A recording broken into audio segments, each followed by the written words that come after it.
let me show you the intro to John Stossel's show the other day. This is an amazing admission. I can't believe he actually put this on TV. Fighting fires we don't do on our own. I mean, imagine if everybody had their own fire service. Imagine that. And yet the truth is, private fire companies work all over America and do a better job. It comes in being efficient with what you do and watching how you spend your money. Our traffic lights are synchronized now, so there aren't traffic jams. Private parks are cleaner and safer. Oh, whoa, there's your laptop. Libraries are better run too. They're much more computerized. They know what they're doing.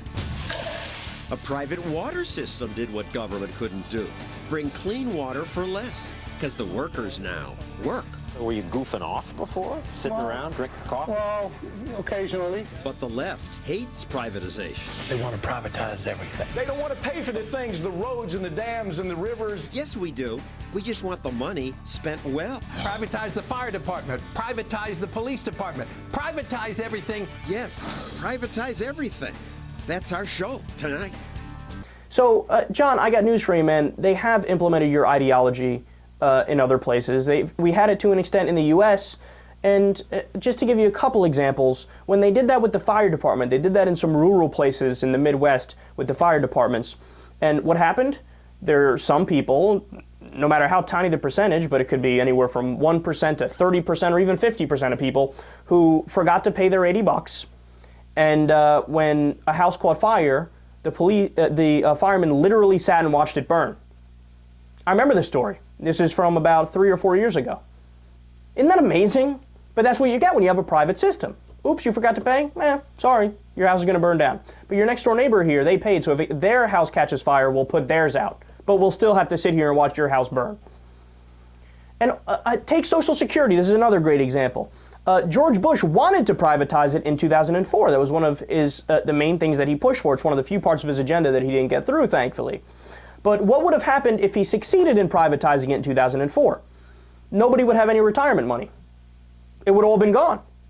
Now, why do I say that? Because the market crashed in 2008. We had the Great Recession, the subprime mortgage crisis. If all the Social Security money was in the marketplace, it would have evaporated, just like the rest of the wealth.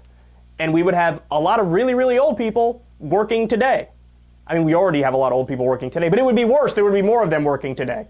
It would have been a disaster. How about if you privatized the police? Well, then, of course, they would only protect the people who paid them.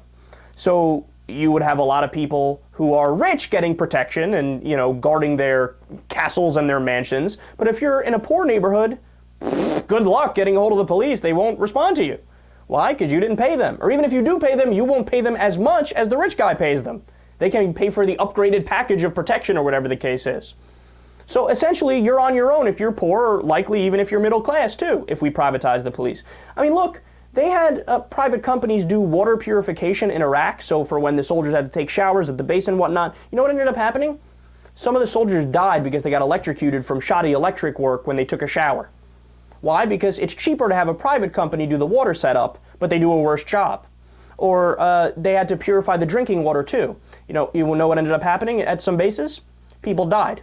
Why? Because they drank parasites. One parasite's called Cryptosporidium.